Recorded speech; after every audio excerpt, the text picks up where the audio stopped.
വേദിയിലും സദസ്സിലുമുള്ള ബഹുമാന്യരെ അസ്സലാമു അലൈക്കും വറഹ്മത്തുള്ളാഹി. പി.ടി. യൂനുസ് സാഹിബിൻ്റെ ഈ പുസ്തകം ഞാൻ മുഴുവൻ വായിച്ചിട്ടില്ല, അത് ഓടിച്ച് വായിച്ചിട്ടുണ്ട്. കുഞ്ഞാലി മാഷി ഇതിൻ്റെ പ്രകാശനത്തിന് വരണമെന്ന് ആദ്യം വിളിച്ചപ്പോൾ ഇതല്ലാത്ത വേറെ ഡേറ്റായിരുന്നു പറഞ്ഞത്. ഞാനത് സമ്മതിച്ചു. വീണ്ടും ഡേറ്റ് മാറ്റി പറഞ്ഞപ്പോൾ വീണ്ടും ഞാനത് സമ്മതിച്ചു. ഈ ടെലിവിഷൻ ജോലി ചെയ്യുന്ന ആളുകളെ സംബന്ധിച്ചിടത്തോളം ഏറ്റവും തിരക്ക് പിടിച്ച സമയമാണ് ഈ വൈകുന്നേര സമയം എന്ന് പറയുന്നത്. ഞാനിത് അങ്ങനെയൊക്കെ ആയിട്ടും ഇങ്ങനൊരു പരിപാടിയിൽ പങ്കെടുക്കണമെന്ന് ആഗ്രഹിച്ചതിന് പല കാരണമുണ്ട്. അതിലൊന്ന് യാത്ര ചെയ്യുന്നവരോടുള്ള അടങ്ങാത്ത അസൂയ എനിക്കുണ്ട്. യാത്ര ചെയ്യുന്നവരോട് അതിഭയങ്കരമായ അസൂയയുണ്ട്. ആ യാത്രയെക്കുറിച്ച് പുസ്തകം എഴുതുന്ന ആളുകളോട് അതിനേക്കാൾ വലിയ അസൂയയുണ്ട്. കാരണം ഞാൻ ഒരു യാത്രാ വിവരണ പുസ്തകം എഴുതിയിട്ടുണ്ട്, ഒന്നേ എഴുതിയിട്ടുള്ളൂ. അത് എനിക്കറിയാം. അത് വായിച്ച ആളുകൾ എന്നോട് പങ്കുവച്ചിട്ടുള്ള നല്ല നല്ല വികാരങ്ങൾ എന്നെ എനിക്കെപ്പോഴും ഭയങ്കര ഊർജ്ജം നൽകുന്നതാണ്. എൻ്റെ മനസ്സിൽ ഒരു ഡസനോളം ഈ യാത്രാ വിവരണ പുസ്തകങ്ങൾ എഴുതണം, അതിൻ്റെ കണ്ടന്റ് എൻ്റെ ഉള്ളിലുണ്ട്. പക്ഷെ അത് എഴുതാനുള്ള സാവകാശം കിട്ടാത്തതിൽ ഭയങ്കരമായിട്ട് വിഷമിക്കുന്ന ഒരാളാണ്. അപ്പോൾ അങ്ങനെയുള്ള സമയത്ത് ഒരാൾ ധാരാളമായി യാത്ര ചെയ്യുന്നു. ആ യാത്രയെക്കുറിച്ച് ആളുകളോട് നല്ല ഭാഷയിൽ സംസാരിക്കുന്ന ഒരു പുസ്തകം എഴുതുന്നു എന്നുള്ളത് ഭയങ്കര സന്തോഷം ഉണ്ടാകുന്ന കാര്യമാണ്. വേറൊരു കാരണമെന്ന് വെച്ചാൽ പി.ടി. യൂനുസ് സാഹിബിൻ്റെ ബോസ്നിയൻ യാത്രാ വിവരണം പ്രബോധന വാരികയിൽ വരുന്ന സമയത്ത് മുടങ്ങാതെ ഞാൻ വായിച്ചത് മാത്രമല്ല, ആ സമയങ്ങളിൽ പ്രബോധനത്തിൽ ഞാൻ ആദ്യം വായിച്ചിരുന്നത് ഈ യാത്രാ വിവരണമായിരുന്നു. ആ സമയത്ത് ഒന്ന് രണ്ട് തവണ അദ്ദേഹത്തിന് അദ്ദേഹത്തെ അറിയില്ലായിരുന്നു. പിന്നെ ചെന്നാങ്ങലൂർക്കാരനാണെന്ന് പോലും അറിയില്ലായിരുന്നു. പ്രബോധനത്തിൽ വിളിച്ചിട്ട് നമ്പർ മേടിച്ച് മെസ്സേജുകൾ അയക്കുകയാണ്. അത് ആ ഒരു ബന്ധം എൻ്റെ മനസ്സിൽ ഭയങ്കരമായിട്ടുണ്ട്. അപ്പോൾ ഈ അദ്ദേഹത്തിൻ്റെ രണ്ടാമത്തെ ട്രാവലോഗ് പ്രകാശനം ചെയ്യുന്ന ചടങ്ങിൽ പങ്കെടുക്കാൻ സാധിക്കുക എന്നുള്ളത് നല്ല സത്യമായും സന്തോഷം ഉണ്ടാകുന്ന ഒരു കാര്യമാണ്. യാത്രകളെക്കുറിച്ച്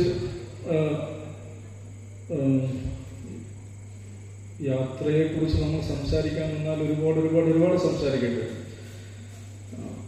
യാത്ര എന്ന് പറയുന്നത് അടിസ്ഥാനപരമായിട്ട് മനുഷ്യൻ കെട്ടിക്കിടക്കുന്ന ഒരു ജീവിയല്ല, ഉള്ളിലേക്ക് ഒതുങ്ങുന്ന ജീവിയല്ല, പുറമേക്ക് പ്രവഹിക്കുന്ന ജീവിയാണ് എന്ന സന്ദേശമാണ് അടിസ്ഥാനപരമായിട്ട് യാത്ര നൽകുന്നത്. ഉള്ളിലേക്ക് നോക്കുകയും പുറമേക്ക് വികസിക്കാതിരിക്കുകയും പുറമേ നിന്നുള്ള ഒന്നിനെയും സ്വീകരിക്കാതിരിക്കുകയും ചെയ്യുന്ന ജനങ്ങളും സംസ്കാരങ്ങളും അവർ യാത്രയെ നിഷേധിക്കുകയാണ് ചെയ്തത്. കടൽ യാത്ര നിഷിദ്ധമാണ് എന്ന് വിശ്വാസപരമായി വിചാരിച്ച ഒരു സമൂഹം നമ്മുടെ രാജ്യത്തുണ്ട്. ബ്രാഹ്മണ്യത്തിൽ യാത്ര എന്നുള്ളത് പ്രത്യേകിച്ച് കടൽ യാത്ര എന്നുള്ളത് നിഷിദ്ധമായൊരു കാര്യമായി. ഈ ദേശാന്തരങ്ങളിലെ വിസ്മയക്കാഴ്ച ഈ പുസ്തകത്തിൽ അതിൻ്റെ കോമൺ ത്രെഡായിട്ട് വർക്ക് ചെയ്യുന്ന ഒരു സംഗതി, അദ്ദേഹം പോയ സ്ഥലങ്ങളിലൊക്കെയുള്ള ഇസ്ലാമിക സംസ്കാരങ്ങളെ അന്വേഷിക്കാനുള്ള ഒരു ശ്രമം നമുക്ക് ഈ പുസ്തകത്തിൽ കാണാൻ പറ്റും. വിയറ്റ്നാമിൽ പോയപ്പോൾ മിക്കോം എന്ന പ്രദേശത്ത് പോയപ്പോൾ അദ്ദേഹം അവിടെ പോയിട്ട് പള്ളി അന്വേഷിക്കുന്നുണ്ട്. അവിടുത്തെ പള്ളിക്കാരൻ അദ്ദേഹവുമായിട്ട് നടത്തിയ സംഭാഷണങ്ങൾ ഇതിൽ വിവരിക്കുന്നുണ്ട്. അപ്പം അങ്ങനെ പോയ സ്ഥലങ്ങളിലെല്ലാം ആ ഒരു സംഗതിയുമായിട്ട് കൂടെ കണക്ട് ചെയ്തുകൊണ്ടിട്ടാണ് ഇതിലെ യാത്രാ വിവരണം മുന്നേറുന്നത്. യാത്രയും ഇസ്ലാമിക സംസ്കാരവും തമ്മിലുള്ള ബന്ധത്തെക്കുറിച്ച് നമ്മൾ ആലോചിച്ചാൽ നമുക്ക് വിസ്മയകരമായിട്ടുള്ള ഒരുപാട് സംഗതികൾ മനസ്സിലാക്കാൻ പറ്റും. ഇസ്ലാമിലെ നമുക്കറിയാം 5 അടിസ്ഥാന സ്തംഭങ്ങൾ, അടിസ്ഥാന കർമ്മങ്ങൾ എന്ന് പറയുന്ന 5 കാര്യങ്ങൾ. അതിൽ കലിമത്ത് ഷഹാദ കഴിഞ്ഞാൽ നിസ്കാരത്തിൻ്റെ കണിശത നമുക്കറിയാം. കണിശമായിട്ടുള്ളൊരു അമലാണ് നിസ്കാരം. പക്ഷെ നിസ്കാരത്തിന് ഇളവുള്ളത് എപ്പോഴാണ്? യാത്രക്കാരന് നിസ്കാരത്തിന് ഇളവുണ്ട്.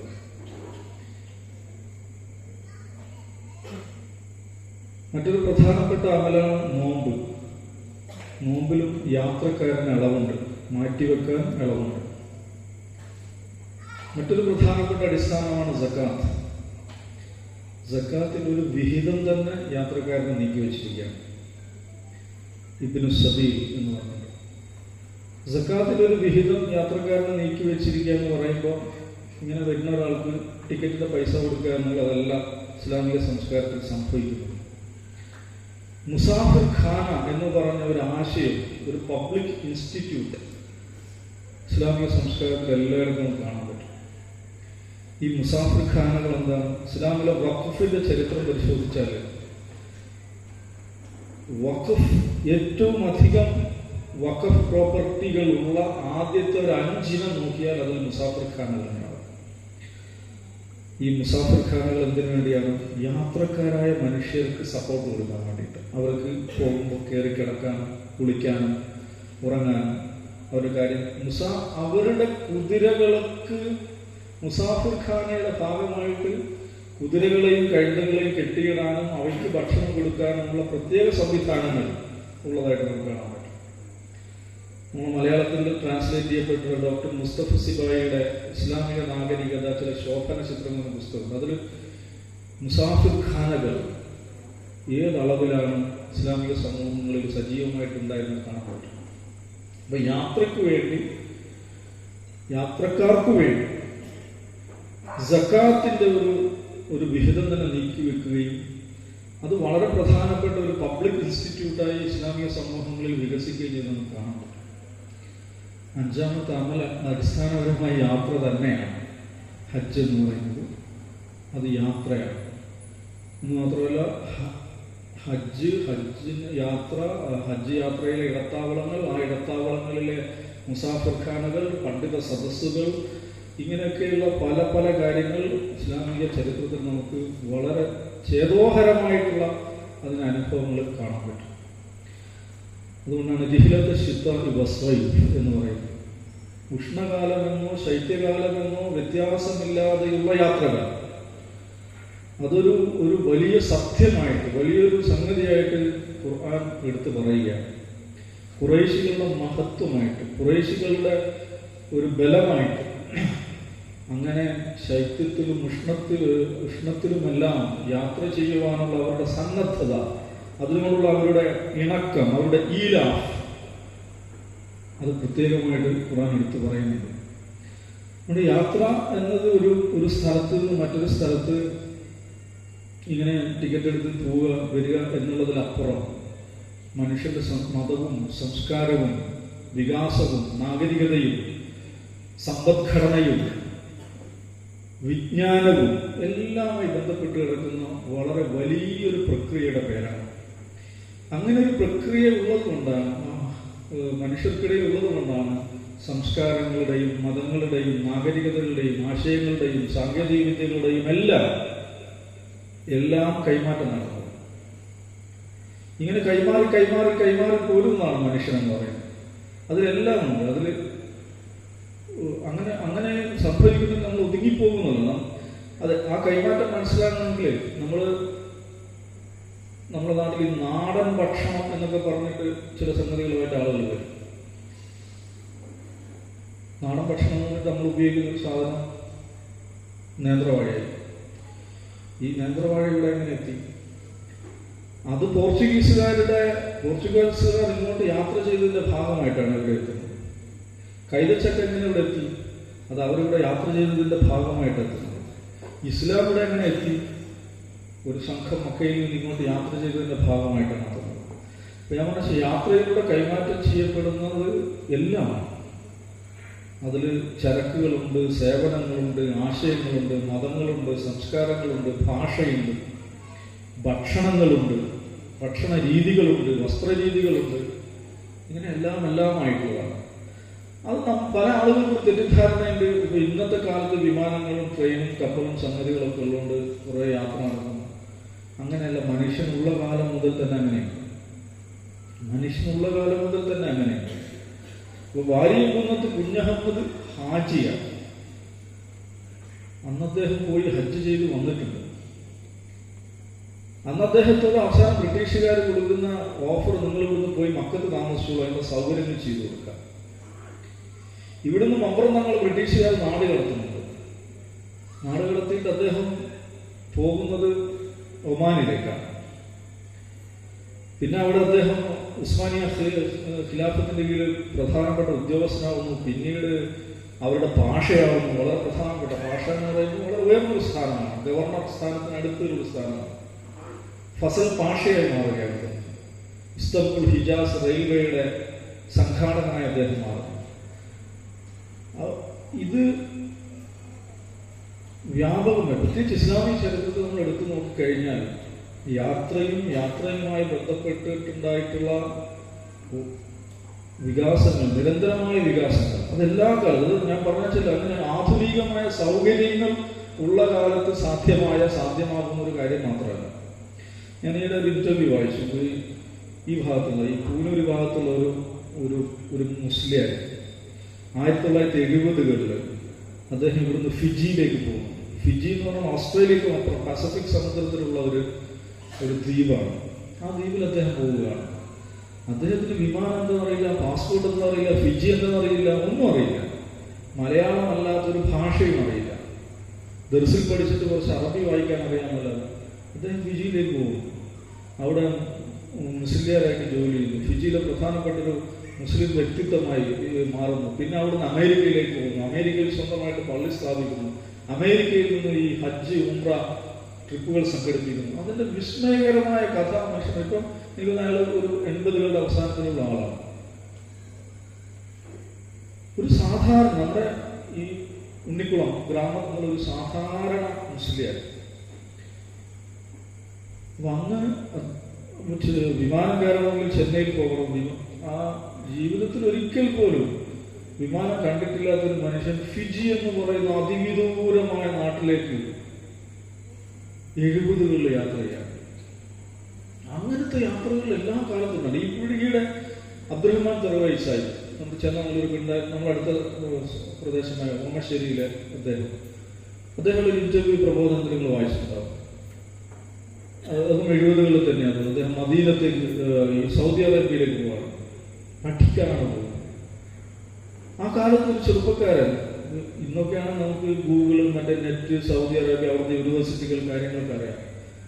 അന്നൊരു ടെലഫോൺ ചെയ്യണമെങ്കിൽ തന്നെയുള്ള പാടെന്താ നമുക്കറിയാം. അന്നത്തെ കാലത്ത്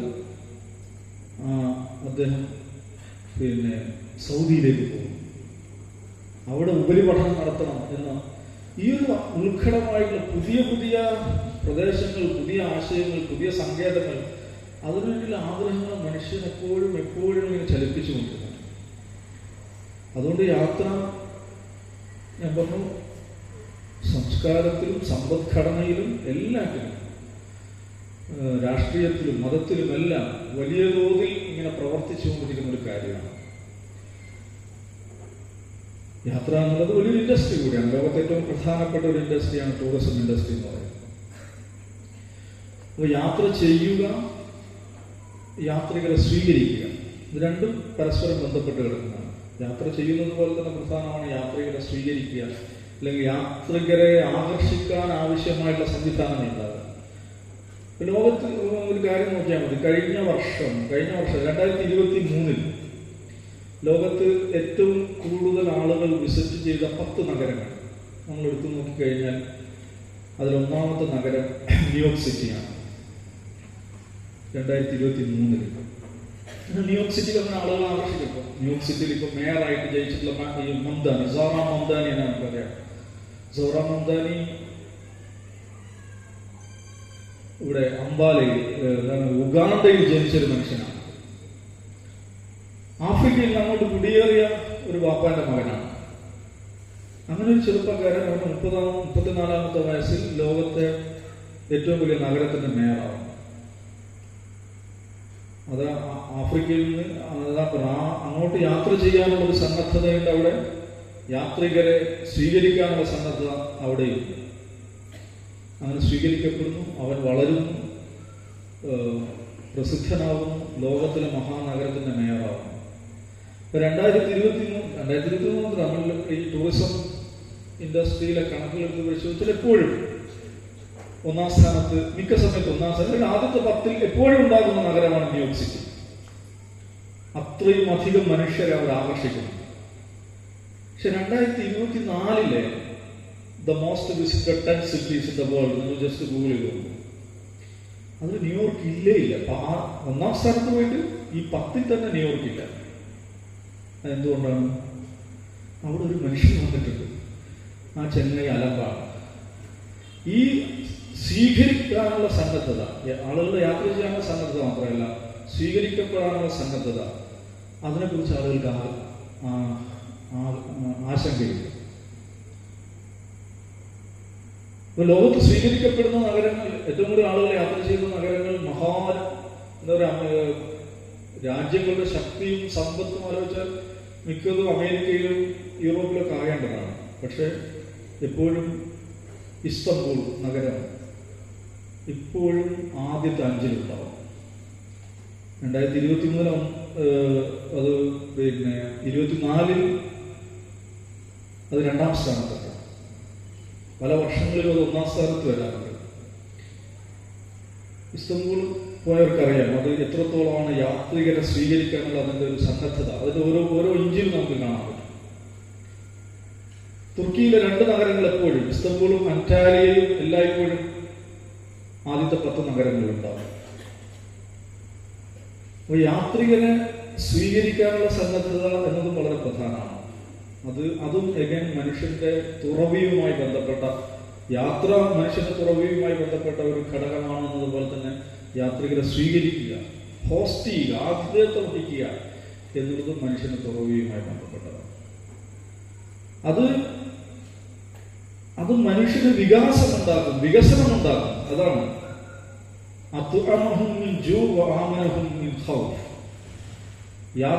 യാത്രയുമായിട്ടുള്ള ഇണക്കം. എന്തുകൊണ്ടാണ് മക്ക ഒരു സമ്പന്ന നഗരമായത്? അത് അവർ യാത്ര ചെയ്യുന്നവരായിരുന്നു, യാത്രികരെ സ്വീകരിക്കുന്ന ഒരു നഗരമായിരുന്നു. എല്ലാ ഭാഗത്തു നിന്നുള്ള തീർത്ഥാടകരെ സ്വീകരിക്കുക മാത്രമല്ല, ആ സ്വീകരിക്കുക എന്നുള്ളത് വലിയ മഹത്തായ ഒരു പ്രവർത്തനമാണ്, പുണ്യകരമായ ഒരു പ്രവർത്തനമാണ് എന്ന് വിചാരിക്കുകയും അതിന് നേതൃത്വം കൊടുക്കുന്ന ആളുകളെ പവിത്രമായിട്ട്, അവർ ഉന്നതമായ ആളുകളായി കാണുകയും ചെയ്തു. ഇതൊരു സംസ്കാരത്തിന്റെ ലക്ഷണമാണ്. യാത്ര ചെയ്യുകയും യാത്രികരെ സ്വീകരിക്കുകയും ചെയ്യുക എന്നുള്ളത്. അപ്പൊ അതിന്റെ പല രീതിയിലുള്ള, പല സ്വഭാവത്തിലുള്ള അടയാളങ്ങൾ നമുക്ക് നമ്മുടെ സംസ്കാരത്തിൽ, നമ്മുടെ ചരിത്രത്തിൽ ധാരാളമായിട്ട് കാണാൻ പറ്റും. ഇപ്പൊ ഞാൻ പറഞ്ഞു പോയിട്ട്, ഇപ്പോഴത്തെ കാലത്ത് ആധുനികമായിട്ടുള്ള ഈ പറയുന്ന എന്താ പറയാ, വാർത്താവിനിമയവും ഈ വ്യോമയാനവും ഒക്കെ ഗതാഗതമൊക്കെ വികസിച്ചതിന് ശേഷം ഉണ്ടായിട്ടുള്ള എന്തോ ഒരു വിശേഷമാണ് യാത്ര എന്ന് വിചാരിക്കുന്ന. മനുഷ്യരുള്ള എല്ലാ കാലത്തും നമ്മൾ ഇന്ന് നടത്തിയതിനേക്കാൾ സാഹസികമായിട്ടുള്ള, വിദൂരമായിട്ടുള്ള യാത്രകൾ ഉണ്ടായിരുന്നു. അതാണ് ഓരോ നാടിന്റെയും, ഓരോ സമൂഹത്തിന്റെയും, ഓരോ കമ്മ്യൂണിറ്റീസിന്റെയും വികാസത്തിൽ അത് വലിയ പങ്ക് വഹിച്ചിട്ടുണ്ട്. ചേന്നമംഗലൂരിനെ കുറിച്ച് നിങ്ങൾ ആലോചിക്കുമ്പോൾ, ചേന്നമംഗലൂർ എന്ന് പറയുന്ന ഒരു വിദൂര ഗ്രാമം. ഒരു 10-30 വർഷം മുമ്പ്, 30-40 വർഷം മുമ്പ് ആലോചിക്കുമ്പോൾ ഇതൊരു കുഗ്രാമമാണ്. ചേന്നമംഗലൂരിനെ ഈ നിലയിലേക്ക് വികസിപ്പിക്കുന്നത് ചേന്നമംഗലൂരിലെ അന്നത്തെ ചെറുപ്പം ഖത്തറിലേക്ക് നടത്തിയ യാത്രകളുടെ പങ്ക് എന്ന് നമുക്ക് മനസ്സിലാവും. അതൊരു നിസ്സാര കാര്യമല്ല. അന്നത്തെ ചെറുപ്പം നടത്തിയിട്ടുള്ള ഈ ചുറ്റുവട്ടത്തെ, ഈ കുഞ്ഞുവട്ടത്തെയും ഭേദിച്ചു പോകാനുള്ള അവരുടെ ഒരു ഇച്ഛാശക്തിയാണ് ചേന്നമംഗലൂരിനെ ഇന്നത്തെ ചേന്നമംഗലൂരാക്കി. അങ്ങനെ നിരന്തരമായി യാത്ര ചെയ്ത മനുഷ്യരാണ്, ധാരാളമായി യാത്ര ചെയ്ത മനുഷ്യരാണ് എല്ലാ സമൂഹങ്ങളെയും പിടിച്ച് ഉയർത്തിയത്. നമ്മളിപ്പോ വെനസ്വേല എന്ന് പറയുന്ന രാജ്യത്തെ കുറിച്ച് കേൾക്കുന്നുണ്ടാവും. ഈ വെനസ്വേലയുടെ തൊട്ടടുത്ത് വേറൊരു രാജ്യമുണ്ട്, ഗയാന എന്ന് പറഞ്ഞൊരു രാജ്യം. ആ രാജ്യത്തിന്റെ ഇപ്പോഴത്തെ പ്രസിഡന്റിന്റെ പേര് ഇർഫാൻ അലി എന്നാണ്. ഇപ്പോൾ 5-8 വർഷമായി അദ്ദേഹം പ്രസിഡന്റ്, 10 വർഷത്തോളമായി. അദ്ദേഹം 1830-കളിൽ ആ സമയത്ത് ഇന്ത്യയിൽ നിന്ന് വ്യാപകമായിട്ട് കരീബിയയിലേക്ക് ആളുകൾ പോവുകയാണ്. ലാറ്റിൻ അമേരിക്കൻ രാജ്യങ്ങളിലേക്കും കരീബിയൻ രാജ്യങ്ങളിലേക്കും, പ്രത്യേകിച്ച് അവിടുത്തെ കരിമ്പ് തോട്ടങ്ങളിലൊക്കെ ജോലി ചെയ്യാൻ വേണ്ടിയിട്ട് ബ്രിട്ടീഷുകാർ വന്നതാണ്. അന്ന് ഉത്തർപ്രദേശിൽ നിന്ന് പോയ ഒരു കുടുംബത്തിന്റെ ഇന്നത്തെ പിന്മുറക്കാരനാണ് ഗയാനയുടെ ഇപ്പോഴത്തെ പ്രസിഡന്റാണ്. ഈ ഗയാനയെ കുറിച്ച് മനസ്സിലാക്കേണ്ടത്, ഗയാനയെ കുറിച്ച് ഇപ്പൊ പറയുന്ന ഒരു വാക്കുണ്ടെന്ന് വെച്ചാൽ the Qatar of the west എന്നാണ് പറയാം. ലോകത്തിൽ ഏറ്റവും കൂടുതൽ സാമ്പത്തിക വികസനം നടന്നുകൊണ്ടിരിക്കുന്ന രാജ്യമാണ്. ഫ്യൂച്ചർ ഖത്തർ എന്നതിന് പറയുന്നത് ചില ആളുകൾ. കാരണം അവിടുത്തെ ഓയിലിന്റെ കണ്ടുപിടുത്തം, per capita oil gas, per capita ഗ്യാസിൽ ഖത്തർ ഒന്നാം സ്ഥാനത്ത് നിൽക്കുന്നത് പോലെ പെർ ക്യാപിറ്റ ഓയിൽ ഒന്നാം സ്ഥാനത്ത് നിൽക്കാൻ പോവാണ് ഗയാന. വളരെ ചെറിയ ജനസംഖ്യയുള്ളൂ, 10 ലക്ഷത്തോളം ജനസംഖ്യ, സാമാന്യം വിശാലമായ രാജ്യം. രാജ്യത്തിന്റെ 85% കാട്. അങ്ങനെ ഒരേ സമയം ഫലഭൂയിഷ്ടമായിട്ടുള്ള, മറ്റൊരർത്ഥത്തിൽ സമ്പന്നമായ എണ്ണശേഖരമുള്ള രാജ്യം. അടുത്തൊരു ഗ്രാമത്തിൽ നിന്ന് ഒരുപക്ഷെ അടുത്ത ദശാബ്ദത്തിൽ ചേന്നമംഗലൂരിൽ നിന്ന് ഖത്തറിലേക്ക് യാത്ര ഉണ്ടായതുപോലെ ഗയാനയിലേക്ക് യാത്ര ഉണ്ടാവുമെന്ന് വിചാരിക്കുന്ന ഒരാളാണ്. എവിടെയാണെങ്കിലും, ലോകത്തിലെ ഏത് ഭാഗത്താണെങ്കിലും വിജ്ഞാനവും സമ്പത്തും റിസോഴ്സും കണ്ടെത്തുക, അന്വേഷിക്കുക, ശേഖരിക്കുക, അത് മനുഷ്യനെ കൂടുതൽ മുന്നോട്ട് നയിക്കുക. 1887 ഇവിടുത്തെ ഒരു മദ്രാസ് പ്രസിഡൻസിയിലെ, ബ്രിട്ടീഷ് പ്രസിഡൻസിയിലെ ഒരു എഞ്ചിനീയർ ആയിരുന്ന പെരിക്വിക് എന്ന് പറയുന്ന മനുഷ്യൻ മുല്ലപ്പെരിയാർ ഡാം പണിയാൻ തുടങ്ങി. മുല്ലപ്പെരിയാർ ഇന്ന് നമുക്ക് പറയുമ്പോൾ ഒക്കെ പെട്ടെന്ന് ഐഡന്റിഫൈ ചെയ്യാൻ പറ്റും. അന്ന് ആലോചിക്കുമ്പോൾ ആ പ്രദേശമല്ല, അതിൻ്റെ ആ കൊടും കാട്ടിനുള്ളിൽ ഇങ്ങനെ ഒരു അരുവി ഉണ്ടെന്നും ആ അരുവി തടഞ്ഞു നിർത്തിയാൽ ഡാമാക്കാൻ പറ്റുമെന്നും ഒരു ഏറ്റവും വന്യമായ ഭാവനയിൽ പോലും ഒരാൾ ചിന്തിക്കാൻ പറ്റാത്ത കാലത്താണ് ഈ മനുഷ്യൻ അവിടെ എത്തിയിട്ട് ഡാം പണിയുന്നത്. ബ്രിട്ടീഷുകാർ അദ്ദേഹത്തിന്റെ ഹയർ ഓഫീസേഴ്സ് അദ്ദേഹത്തെ നിരുത്സാഹപ്പെടുത്തി, പൈസ തരില്ലെന്നാണ്. അമ്മാരി വിഡ്ഢിതാണ് ചെയ്യുന്നത്, ആ കാട്ടിനുള്ളിൽ പണിയുന്നത്. അതാണ് ഈ മനുഷ്യൻ നാട്ടിൽ ബ്രിട്ടനിലെ തന്റെ കുടുംബ സ്വത്ത് വിറ്റിട്ടാണ് ഇതിന്റെ പണി പൂർത്തിയാക്കുന്നത്. അദ്ദേഹത്തിന്റെ ഒട്ടും ഇതായിട്ടുണ്ടായിരുന്നു. അദ്ദേഹത്തിന്റെ പ്രസിഡൻസിയുടെ കീഴിലുള്ള തമിഴ്നാട്ടിലെ കർഷകർ വെള്ളം കിട്ടാതെ പ്രയാസപ്പെടുന്നു, അവർക്ക് വെള്ളം എത്തിക്കാനുണ്ട്. അപ്പൊ അതിനുവേണ്ടി അദ്ദേഹം കാട്ടിന്റെ അഗാധമായ വനാന്തർ ഭാഗങ്ങളിലേക്ക് യാത്ര ചെയ്യുകയാണ്. ഞാൻ പറഞ്ഞു, ഇങ്ങനെ ഓരോ സന്ദർഭത്തിലും മനുഷ്യർ നടത്തിയിട്ടുള്ള ദുർഘടവും സാഹസികവും ദീർഘവും സങ്കല്പിക്കാൻ പറ്റാത്തതുമായിട്ടുള്ള യാത്രകളുടെ ബലത്തിലും ഫലത്തിലുമാണ് നാം മനുഷ്യർ നമ്മളിങ്ങനെ ജീവിക്കുന്നത്. അതുകൊണ്ട് യാത്ര എപ്പോഴും മനുഷ്യരെ വിസ്മയിപ്പിക്കുന്ന ഒരു കാര്യമാണ്.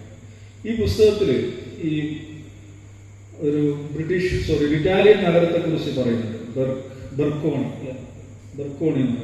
ഞാനത് ഭയങ്കര യാദൃശ്യമായ ഒരു കാര്യം. ഞാനത് വായിച്ചുകൊണ്ടിരിക്കുമ്പോഴാണ് എനിക്കൊരു കോള് വരുന്നത്. ഇറ്റലിയിൽ നിന്നാണ് കോള്. ഭയങ്കര തമാശയാണ്. ഇറ്റലിയിൽ ഈ ഷെങ്കൻ വിസ എടുത്തിട്ട് കാർ ഓടിച്ച് യൂറോപ്പിലൂടെ കറങ്ങിക്കൊണ്ടിരിക്കുന്ന ഒരു മലയാളി സംഘം അവർ ഇറ്റലിയിൽ വെച്ച് ഇറ്റാലിയൻ പോലീസ് പിടികൂടാൻ കാരണം എന്ന് വെച്ചിട്ടുണ്ടെങ്കിൽ, അത് ഡ്രൈവ് ചെയ്തുകൊണ്ടിരുന്ന ആളുടെ കയ്യിൽ ഇന്ത്യൻ പാസ്പോർട്ടല്ല, ലൈസൻസ്, നമ്മുടെ കേരള സർക്കാർ കൊടുത്ത ലൈസൻസാണ് ഉണ്ടായിരുന്നത്. അവർ ചെക്ക് ചെയ്തപ്പോൾ ഈ ലൈസൻസ് അത് ഡ്യൂപ്ലിക്കേറ്റ്, ഇൻവാലിഡ് ആണെന്ന് അവർ പറയുന്നത്. അങ്ങനെ പോലീസ് അത് പിടിച്ചു. ഇൻവാലിഡ് എന്ന് പറയുന്നത് ഇത് എന്തോ ഹോളോഗ്രാമുള്ള ലൈസൻസ് വേണമത്ര, അത് ഇവരുടെ ഇതിന് ഹോളോഗ്രാം ഇല്ല, അതുകൊണ്ട് അത് ഫേക്ക് ലൈസൻസ് ആണെന്ന് പറഞ്ഞിട്ടാണ് അവർ പോലീസ് പിടിച്ചു. തണുപ്പത്ത് ഒരു രാത്രി മുഴുവൻ പോലീസ് സ്റ്റേഷൻ വെച്ചു. അപ്പോൾ രാവിലെയാണെന്ന് വിളിക്കുന്നത്, അവിടുത്തെ രാവിലെ ഭയങ്കര കഷ്ടപ്പെടാണ്. പോലീസ് പിടിച്ചു വെച്ചു. ഇതും പറഞ്ഞിട്ട് ഒരു പൊട്ട ലൈസൻസ് അവിടെ തന്നുകൊണ്ടാണ് പറ്റിയത്. പിന്നെ അവരങ്ങനെ കഴിച്ചില്ലാന്ന് വെച്ചാൽ അവരുടെ കൂടുതൽ മലയാളിയായ പക്ഷെ ഓസ്ട്രേലിയൻ പൗരത്വമുള്ള ഒരു ആളുണ്ടായിരുന്നു. അവരുടെ കയ്യിൽ ഓസ്ട്രേലിയൻ ലൈസൻസ് ഉള്ളതുകൊണ്ട് അതൊക്കെ കാണിച്ച് കഴിഞ്ഞാൽ അത് പിടിച്ചിട്ട് രക്ഷപ്പെട്ടതാണ്. ഞാൻ പറഞ്ഞാൽ ഇങ്ങനെയൊക്കെ നമ്മുടെ കൂട്ടത്തിലെ ആളുകൾ യാത്ര ചെയ്തുകൊണ്ടിരിക്കുന്നത്. പ്രത്യേകിച്ച് ചെറുപ്പക്കാർ ധാരാളമായി യാത്ര ചെയ്തുകൊണ്ടിരിക്കുന്നത്. അത് ആ യാത്രകളെല്ലാം വലിയ വലിയ അനുഭവങ്ങളുടെ ലോകം നമുക്ക് തുറന്നു തരും. അത് പങ്കുവെക്കാൻ, അത് രേഖപ്പെടുത്തി വെക്കാൻ, യാത്രകൾ രേഖപ്പെടുത്തി വെച്ചതാണ് മനുഷ്യ ചരിത്രത്തിലെ നമ്മുടെ ചരിത്ര വിജ്ഞാനികളെ പ്രധാനപ്പെട്ട ഒരു കാര്യമാണ്. അപ്പോൾ നമ്മൾ ഇന്ത്യയെക്കുറിച്ച്, കേരളത്തെക്കുറിച്ച്, കേരള ചരിത്രത്തെക്കുറിച്ച് സംസാരിക്കുമ്പോൾ ഏറ്റവും അധികം റെഫർ ചെയ്യുന്ന രേഖ ഏതാണ്? ഇബ്ൻ ബത്തൂത്തയുടെ യാത്രാരേഖകളാണ്. ആ മനുഷ്യൻ എങ്ങാണ്ടോ കിടക്കുന്ന ആഫ്രിക്കയുടെ അങ്ങേത്തലക്കൽ മഗ്രിബ്, മൊറോക്കോയിലെ താഞ്ചീറിൽ നിന്ന് പുറപ്പെട്ട ഒരു ചെറുപ്പക്കാരൻ. അദ്ദേഹം ലോകത്ത് ഭൂഖണ്ഡങ്ങളൊക്കെ താണ്ടി ചുമ്മാ താണ്ടുകയല്ല, അവിടെയെല്ലാം ഉള്ള അവിടുത്തെ സംസ്കാരവും അവിടുത്തെ ഭരണരീതികളും അവിടുത്തെ കൃഷിയും വ്യവസായവും എല്ലാത്തിനെ കുറിച്ച് പഠിക്കുന്നു. അത് വളരെ ഭദ്രമായി രേഖപ്പെടുത്തി വെക്കുന്നു.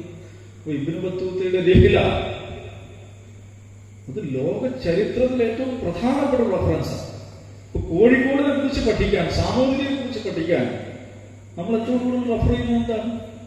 മൊറോക്കോക്കാരനായിട്ടുള്ള ഇബ്നു ബത്തൂത്തയുടെ കുറിപ്പുകളാണ്. നമ്മുടെ സാമൂതിരിയെ കുറിച്ച് പഠിക്കാൻ നമ്മൾ റെഫർ ചെയ്യുകയാണ് മൊറോക്കോക്കാരനായുള്ള ഇബ്നു ബത്തൂത്തയുടെ കുറിപ്പുകൾ. നമ്മളൊരു യാത്ര രേഖപ്പെടുത്തി വെക്കുന്നു എന്നുള്ളത് അതൊരു ഒരാളുടെ ഒരു ആത്മസായുജ്യത്തിന് വേണ്ടിയിട്ടുള്ള ഒരു കാര്യം മാത്രമല്ല, അത് ചരിത്രം വളരെ പ്രധാനപ്പെട്ട ഒരു ചരിത്ര വിജ്ഞാനിയും കൂടെയാണ്. വരും തലമുറ ഒരു വിജ്ഞാനത്തിന്റെ ഒരു ഉൽപാദനം. ഏത് വിജ്ഞാനം? അതിൽ നമ്മുടേതായ ഒരു ഈടുവെപ്പ് ഉണ്ടാവുക, അത് റെഫർ ചെയ്യപ്പെടുക എന്ന് പറയുന്നത് വലിയ സംഗതിയാണ്. വലിയ സംഗതി റസൂൽ നമ്മൾ പഠിപ്പിച്ചിട്ടുണ്ട്. വിജ്ഞാനം ഉപകാരപ്പെടുന്ന എന്ന് പറഞ്ഞാൽ മരിച്ചു കഴിഞ്ഞാലും നമുക്ക് വേണ്ടി നമുക്ക് കൂലി തരുന്ന ഒരു സംഗതിയാണ്. 20 വയസ്സൊക്കെ സാമാന്യം, 70-75 വയസ്സാണ് സാമാന്യമായിട്ട് ഒരാൾ ജീവിച്ചിരിക്കുന്നത്. അതിൽ പിന്നെ ഒരു 8 മണിക്കൂർ ഉറങ്ങുന്നു. അപ്പോൾ 70 × 8 കൂട്ടിയാൽ നമുക്ക് നമ്മുടെ ആയുസ്സിന് എത്ര കൊല്ലം ഒരു 10-20 കൊല്ലം കീഞ്ഞു പോകും. നമ്മൾ ഇനാക്റ്റീവായിട്ട് കിടക്കുകയാണ്, ഹാഫ് ഡെഡായിട്ട് കിടക്കുകയാണ് ഉറങ്ങുന്ന സമയം. പിന്നെ ഒരു 4 വയസ്സ് വരെയുള്ള ഇൻഫന്റൈൽ ശൈശവപ്രായം എന്ന് പറയുന്നത്, അതിന് 10-25 വർഷം നമ്മൾ ഇനാക്റ്റീവായിട്ട് പോകുന്നത്. അപ്പോൾ 75 20 കഴിച്ചാൽ 50 വർഷം നമ്മൾ ആക്റ്റീവായിട്ട് ഈ ഭൂമിയിൽ ജീവിക്കുന്നു. സാമാന്യമായിട്ട് 50 വർഷം നമുക്ക് അമൽ ചെയ്യാൻ പറ്റുമോ? പിന്നെ മരിച്ചുപോയി, പരിപാടി നടക്കില്ല. അപ്പം മരിച്ചു കഴിഞ്ഞാലും നമുക്ക് ബാക്കിയാവുന്ന 3 കാര്യങ്ങൾ: സദഖത്തുൽ ജാരിയ, പിന്നെന്താണ്, മക്കൾ, വലതും യദൂലും, വലതും സാലിഹും യദൂലും. അത് കഴിഞ്ഞാൽ ബാക്കിയുള്ളത് എന്താണ്? ഇൽമുൻ യുൻതഫഉ ബിഹി നാസ്. ഏതെങ്കിലും നിലക്ക് നമ്മൾ പ്രൊഡ്യൂസ് ചെയ്യുന്ന വിജ്ഞാനമാണ്. അതിൽ ഈ നിലക്കുള്ള യാത്രാരേഖകൾ എന്നത്, യാത്രാരേഖകൾ അത് എത്രത്തോളം മനുഷ്യന്റെ വിജ്ഞാനത്തെ, അറിവിന്റെ ചക്രവാളത്തെ വികസിപ്പിക്കാൻ ഉതകിയെന്നത്. ഇബ്നു ബത്തൂത്ത ജീവിച്ചിരിക്കുന്ന കാലത്ത് അദ്ദേഹത്തിന്റെ പുസ്തകം എവിടെയും റെഫർ ചെയ്യപ്പെട്ടിട്ടുണ്ടാവില്ല, അല്ലെങ്കിൽ ആരും അതേക്കുറിച്ച് സംസാരിച്ചിട്ടുണ്ടാവില്ല. പക്ഷെ അതിനുശേഷം നൂറ്റാണ്ടുകൾ, ദശലക്ഷക്കണക്കിന് മനുഷ്യർ അത് വളരെ പ്രധാനപ്പെട്ട ഒരു റെഫറൻസായി ഇന്നും സ്വീകരിച്ചുകൊണ്ട് അതേക്കുറിച്ചുള്ള പഠനങ്ങളും PhD തിസീസുകളും ഇന്നും ലോകത്തെ പല യൂണിവേഴ്സിറ്റികളും നടന്നുകൊണ്ടിരിക്കുന്നു. നിസ്സാരമായ കാര്യമല്ല. യാത്ര ചെയ്യുക എന്നത് വളരെ മഹത്തായ കാര്യമാണ്. അതേക്കാൾ മഹത്തരമായ കാര്യമാണ് യാത്ര രേഖപ്പെടുത്തി വെക്കുക എന്നുള്ളത്. പ്രത്യേകിച്ച് അതിന്റെ സൂക്ഷ്മാംശങ്ങളിലേക്ക് കടന്നു ചെല്ലാൻ പറ്റുകയാണെങ്കിൽ അത് ഗംഭീരമാകും. അങ്ങനെ ഒരു യത്നം തൊഴിൽപരമായി യാത്രികനോ എഴുത്തുകാരനോ അല്ലാത്ത ഒരു എഞ്ചിനീയറിംഗ് പ്രൊഫഷണൽ ആയിട്ടുള്ള PT യൂനുസ് അങ്ങനെ ഒരു എഫേർട്ടിന് മുതിർന്നു എന്നുള്ളത് നിശ്ചയമായും അഭിനന്ദനാർഹമായുള്ള കാര്യമാണ്. ഈ പ്രവർത്തനം ഇത് രേഖപ്പെടുത്താൻ, ആളുകളുമായിട്ട് പങ്കുവെക്കാനും അദ്ദേഹം സമയം കണ്ടെത്തി എന്നുള്ളത് അത് പടച്ചവന്റെ അടുക്കൽ സ്വീകരിക്കപ്പെടട്ടെ എന്ന് പ്രാർത്ഥിച്ചുകൊണ്ട് ഈ പുസ്തകത്തിന്, യൂനുസ് സാഹിബിന് എല്ലാവിധ ആശംസകൾ നേർന്നുകൊണ്ട് ഞാൻ എൻ്റെ വാക്കുകൾ അവസാനിപ്പിക്കുന്നു. അസ്സലാമു അലൈക്കും.